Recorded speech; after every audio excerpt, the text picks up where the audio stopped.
할렐루야. 주님의 이름으로 사랑합니다. 건강하세요. 여러분 건강하시기 바랍니다. 행복하시기 바랍니다. 아멘. 우리는 예수 그리스도를 믿는 하나님의 사람입니다. 이제 하나님의 사람답게 삶을 살아야 되는데 살지 못하기 때문에 하나님 아버지께서 늘 우리에게 가르쳐 주시는 말씀들이 있는 거예요. 오늘 말씀 제목도 내가 누구를 두려워하리요? 라는 제목을 가지고 말씀을 상고하려고 합니다. 오늘 저와 여러분들이 두려워할 대상자를 두고 두려워해야 되는데 두려워할 대상자도 아닌데 그걸 두고 두려워할 때가 너무 많이 있기 때문에 오늘도 내가 누구를 두려워하려 라는 이 다윗의 그 마음, 다윗의 그 믿음, 왜 그는 왜 두려워하지 않았을까 생각해 보면서 오늘 우리도 한번 생각해 보자는 서론적으로 말씀드리면 다윗의 고백입니다. 다윗은 이런 고백을 합니다. 오늘 1절에 여호와는 나의 빛이요 나의 구원이시니 내가 누구를 두려워하리요? 라고 말합니다. 여호와는 나의 빛이고 나의 구원인데 그 하나님을 믿는 내가 누구를 두려워하리요? 그 하나님은 우리를 생사화복을 주관하신 분이시잖아요. 생사화복을 주관하신 그분이 우리의 아버지인데 누구를 두려워해요? 육신의 아버지가 재벌가예요. 또 권세가예요. 그러면 오늘 우리들의 삶을 살면서 누구를 두려워하고 있어요? 이웃집 아저씨를 두려워하고 있어요? 다 무섭지 않아요. 왜냐? 그분이 우리의 아버지가 있기 때문에 말 한마디면 모든 일들이 해결돼요. 그러니까 하나님 두렵지 않아. 그러하듯이 우리 하나님 앞에 우리가 믿는 믿음만 있으면 그 어떤 것도 두려워할 수가 없다는 이 다윗의 고백이에요. 다윗은 그래서 애워싼 숱한 걱정과 근심과 또는 두려움과 걱정 일들이 있었지만 그러나 나는 겁내지 않는다. 두려워하지 않는다. 그런 것이 다윗의 고백이고 다윗의 찬송의 삶이었어요. 다윗과 골리앗 얼마나 두려운 존재예요. 골리앗을 말합니다. 오늘 저와 여러분들이 사람을 두려워하는 그런 모습으로 삶을 살아서는 안 돼요. 사람을 두려워하게 하는 것들이 있죠. 어떤 것들이 있을까? 오늘 2절 말씀에 나의 대적, 나의 원수, 또 행악자가 내 삶을 먹으러 올라오는 때에 우리는 두려워. 군대가 나를 대적하여 진쳐도 오늘 우리는 두려운 거예요. 이런 것들이 왔을 때 두렵죠. 그래서 심리학자는 75가지 공포증에 대해서 이야기를 하고 있는데 그 중에 몇 가지 듣고 갔다면 고소공포증도 있고 폐소공포증도 있고 병에 걸리면 병에 대한 공포증이 있어요. 전쟁이라는 전쟁에 대한 공포증이 이런 걱정들이 있을 수 있어. 그러나 그 걱정에 빠져버리면 헤어나올 수가 없다는 거예요. 어떤 사람은 건강 공포증이 있어요. 배가 어쩔까. 그래서 조금만 이상했으면 병원으로 가고 보통 사람 봤을 때는 저건 좀 있으면 괜찮겠는데 하는데도 불구하고 그 사람은 이 건강 공포증이 있어가지고 병에 대한 공포증이 있어가지고 그냥 갔다 온다. 이렇게 공포증 오늘 우리들 마음속에 있으면 우리는 힘들어요. 너무 힘들어요. 두 번째로 겁나지 않을 이유가 있다. 사실은 겁나지 않을 이유가 있다. 이야, 1절에 여호와는 나의 빛이고 나의 구원이시니 내가 누구를 두려워? 여호와는 내 생명의 능력이시니 내가 누구를 무서워하려? 하나님 때문에 두려워하라. 이게 믿음이라. 오늘 저와 여러분들이 하나님을 믿음이 있으면 그 어떤 것도 두려워하지 않아. 믿음이 없으면 두려워하기 시작. 사람을 봐도 두렵고 병화도 두렵고 어떤 무서운 환경이 와도 두렵고 전쟁이 와도 두렵고 태풍이 와도 두렵고 모든 것이 두렵고 노나연필 사장님이 예전에 노나연필 얼마나 유명해요. 그 사장님은 사고통증이 있어. 차를 타고 가다가 차가 사고가 나면 죽는다는 공포증이 있어가지고 그분은 사장님인데도 불구하고 차가 없이 자전거를 타고 다녔다고. 사고통증이 있어가지고. 근데 결국은 교통사고로 돌아가셨어요. 우리에게 이런 공포증이 있단 말이에요. 근데 하나님이 계시면 모든 삶에 하나님의 계획을 하시기 때문에 하나님이 보여줄 거야. 이런 믿음이 있기 때문에 공포가 사라지는 거예요. 기차가 터널을 지나갑니다. 터널을 지나갈 때는 암흑이죠. 이 암흑의 터널이 날지라도 우리 안에 기관사를 믿는 믿음이 있으면 되는 거예요. 캄캄한 터널 속으로 들어가도 됐다고 해서 기차표를 버리는 일이 없어요. 아니 또 기차에서 뛰어내리는 그런 일도 없어요. 조용히 앉아서 기관사가 잘 운행할 수 있도록 기다리면 돼요. 그러면 잠시 터널 밖으로 나가 밝은 세상을 볼 수가 있어요. 오늘 저와 여러분들도 그러는 거예요. 그래서 온갖 공포, 두려움, 절망, 실패가 나를 에워싼다고 해서 인생을 포기하거나 중단해서는 안 된다는 거예요. 그 뒤에는 하나님이 계심을 믿어야 해요.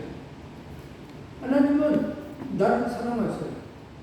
그리고 이런 훈련을 거쳐서 뭔가를 더 주기 위한 하나님의 자녀로서 뭔가를 주기 위한 계획하심이 있고 그 계획하심 속에서 열심히 계획대로 살면 하나님 아버지는 이 남은 인생 속에서 우리가 그 이긴 모습을 바라보면서 너 잘했다.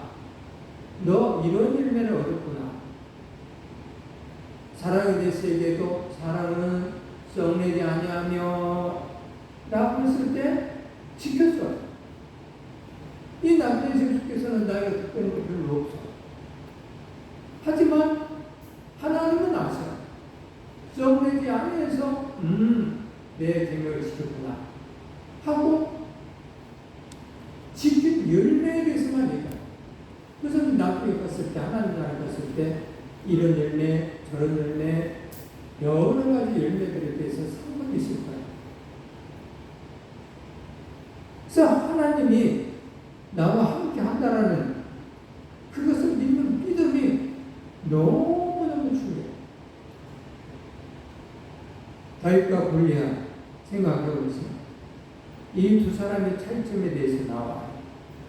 이 다윗과 골리앗의 환경의 차이점을 보면 그분에서 보면 키, 또 무기 이런 것들이 있는데 키는 골리앗은 2m 80 정도 되고 다윗은 어린 소년이라고 되어 있어요. 옷은 골리앗은 갑옷이 57kg이나 나가는 그런 갑옷을 입고 있어요.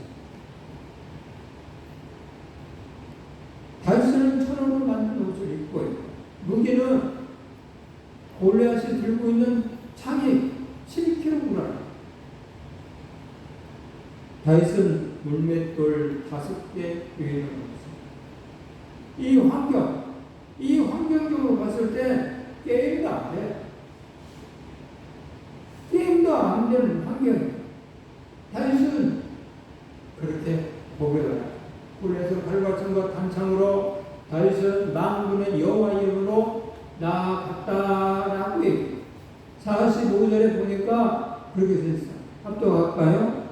다윗이 블레셋 사람에게 이르되 너는 칼과 창과 단창으로 내게 나아오거니와 나는 만군의 여호와 이름으로 곧 내가 모용하는 이스라엘 군대의 하나님의 이름으로 내게 나아가노라.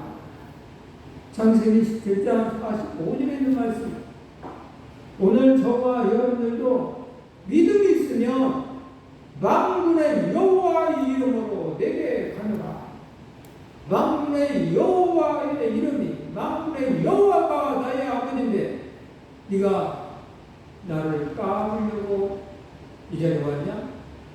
까불지 마라 하고 이길 수가 있어. 근데 만군의 여호와가 내 안에 없기 때문에 힘들어.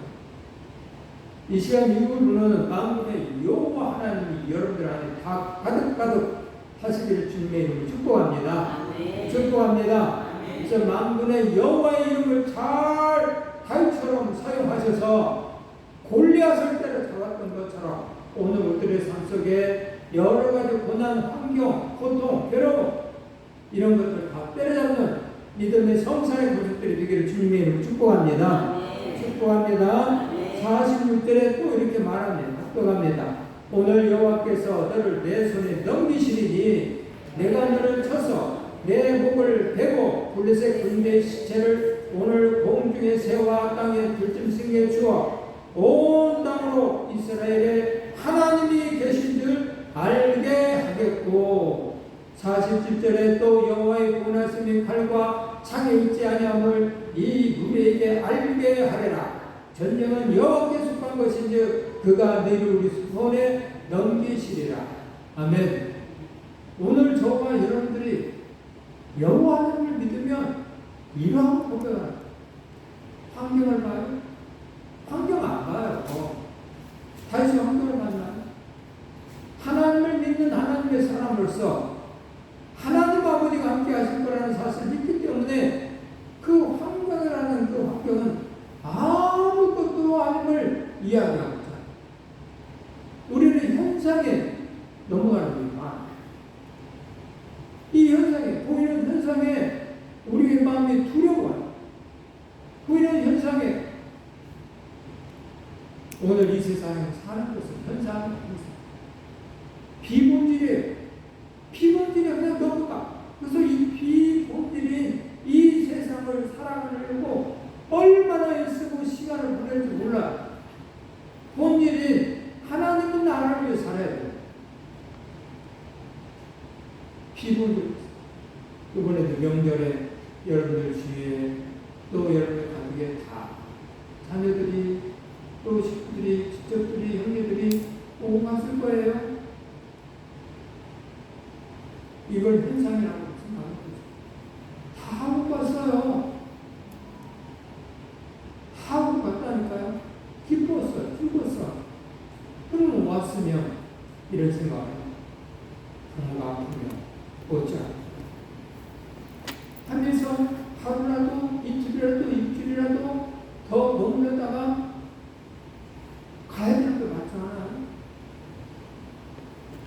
근데 딱 명절이 끝난 다음 동시에 각자 제 갈 길로 다 가더라. 부모가 아프고 건강하던 상관없이 가더라. 이게 뭐예요? 어디로 왔어요? 어떤 사람은 습관적으로 왔을 수도 있어요.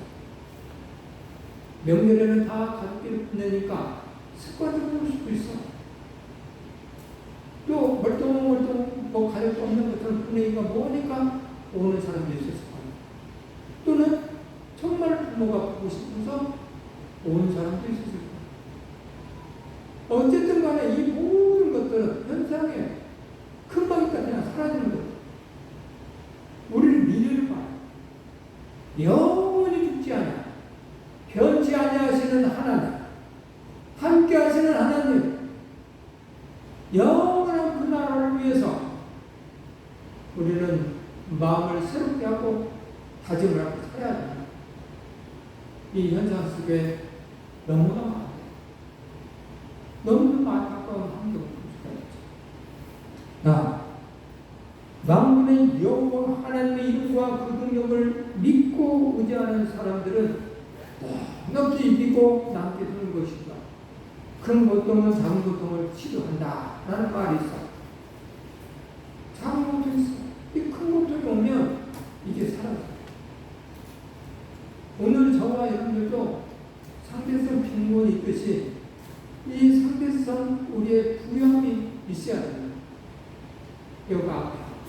힘들어. 그러면 아이고 죽겠네, 아이고 죽겠네 할 수도 있죠.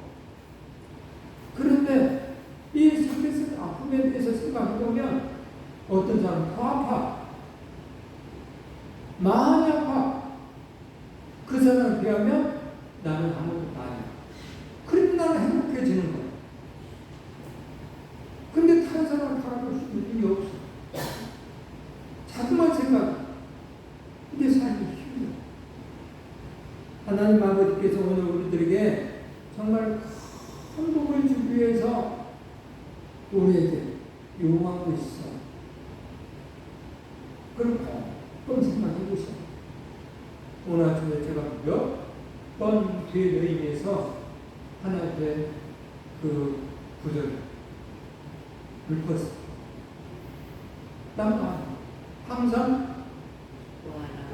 항상 쉬지 말고 범사에 이는 그리스도 예수 안에서 너희를 향하신 하나님의 뜻이니라. 라고까지 답했는데 그래도요 죽겠는데요.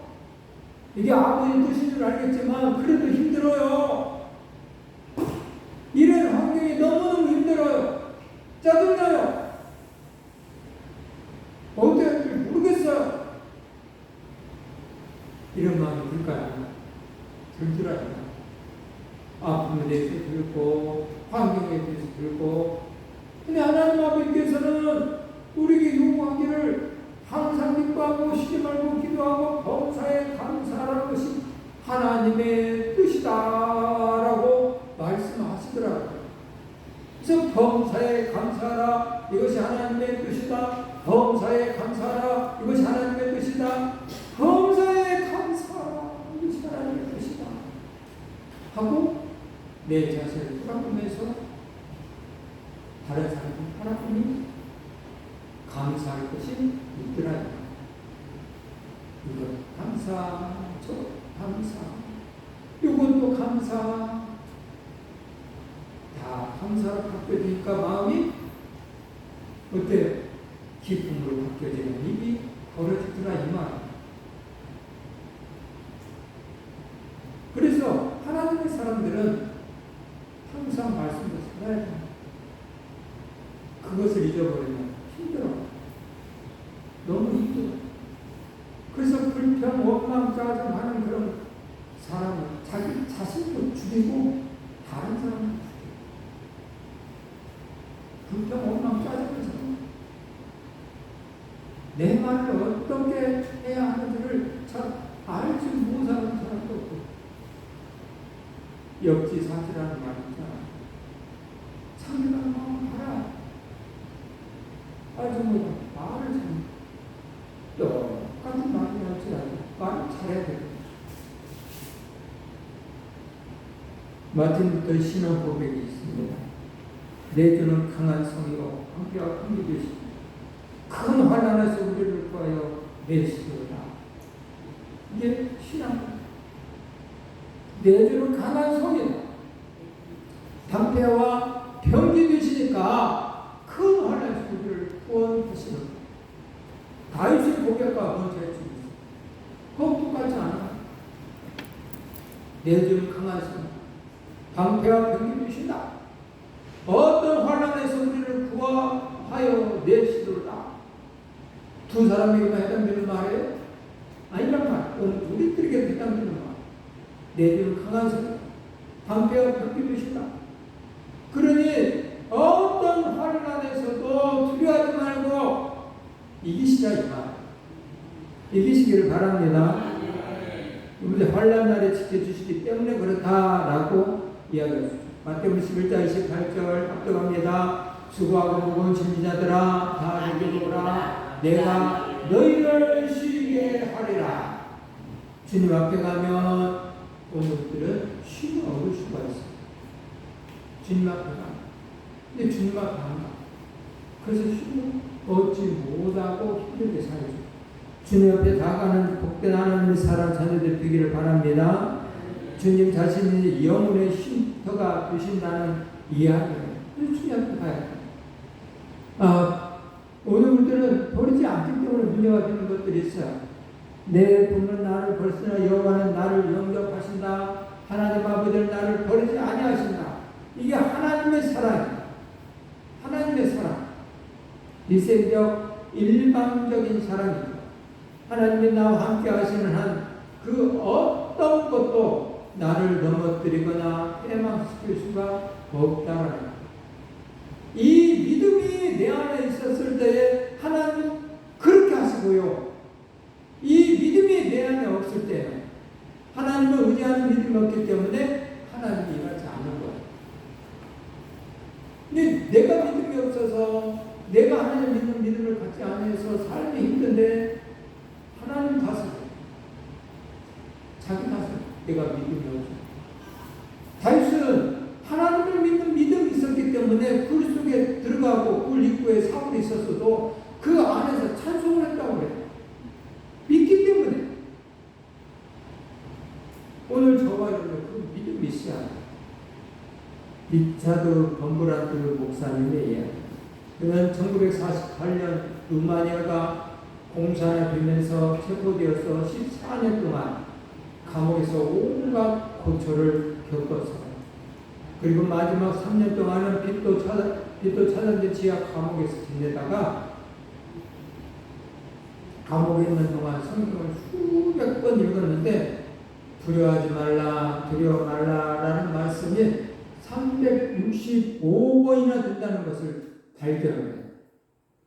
그래서 하나님은 365일 매일 한 번씩 사랑하는 자녀들에게 두려워하지 말라라고 격려하시고 위로하시는 것이라고 그는 말했어요. 오늘 저와 여러분들은 365번 매일같이 두려워하지 말라, 두려워하지 말라, 내가 너와 함께 함이라, 수고하고 무거운 짐 싸들아 내게로 오라. 그럼 내가 너의 짐을 지고 너를 쉬게 하리라. 우리 주님은 그렇게 이야기해요. 두려워하지 말라고 했으니 주님께 다 맡기고 두려움을 다 버려버리시고 평안한 마음을 가지고 사시기를 주님의 이름으로 축복합니다. 내 곁을 떠나지 않고 나를 버리지도 않으며 나와 함께 하신다는 거예요. 우리 주님. 세 번째는 겁없는 사람의 삶이죠. 그 사람의 삶은 마음이 편안, 안연하다라는 거예요. 3절에 이렇게 써 있어요. 3절. 군대가 나를 대적하고 전쟁이 일어나도 내가 오히려 안연하리로다. 엘리야와 게하시가 있었잖아요. 엘리야를 죽이려 많은 군대가 왔을 때에 엘리야는 안연했어요. 편안했어요. 왜? 그의 눈에 보이는 천군 천사가 진쳐 오는 것을 봤거든. 근데 게하시는 그걸 못 보는 거야. 그래서 두려워서 발발 끌고 있을 때 너는 왜 두려워하느냐? 하면서 나무라. 그래서 그의 눈을 열어서 천군 천사가 있는 것을 보여주죠.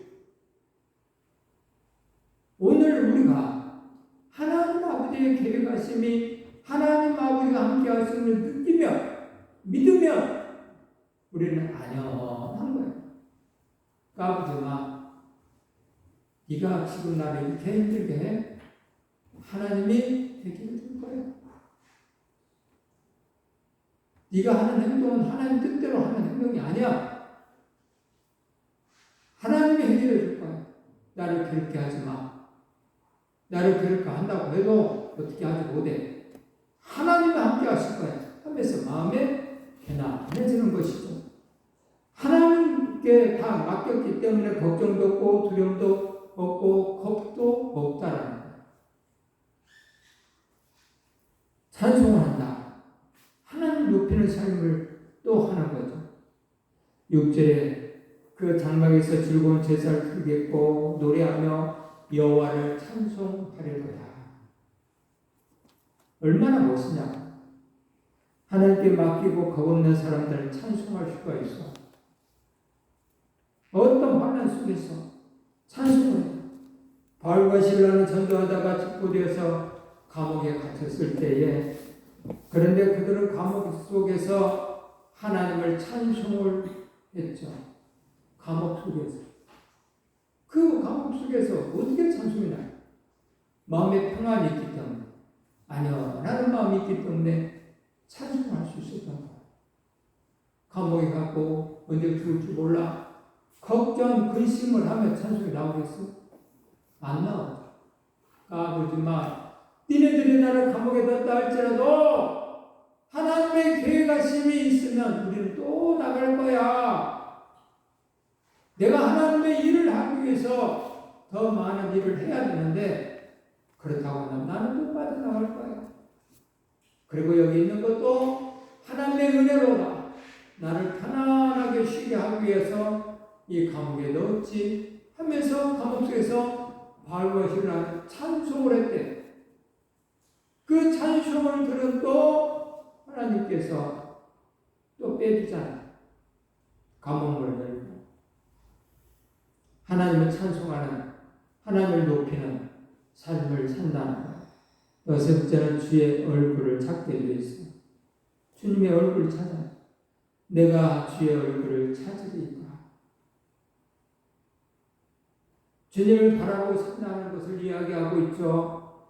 오늘 저와 여러분들이 주님을 바라보는 삶이 매우 중요하죠. 하나님을 바라보며 삶을 살아요. 앉아나 서나 아침에 일어났을 때도 하나님을 바라보는, 눕기 전에도 하나님을 바라보는 그런 마음이 있어야 해요. 그리고 하나님의 얼굴을 찾아야 해요. 그리고 하나님을 신뢰해야 되고요. 또 하나님을 의탁해야 하고요. 하나님을 높여 드려야 해요. 오늘 우리 성산의 건축들이 이렇게 하나님을 바라보면서 하나님을 찾으시면서 하나님을 신뢰하면서 하나님께 기도하면서 의탁하면서 또 하나님께 영광을 드리는 삶을 산다고 한다면 우리 나중에 꼭 가야 할 곳, 그곳 천국에 다 달아갈 수가 있는 거예요.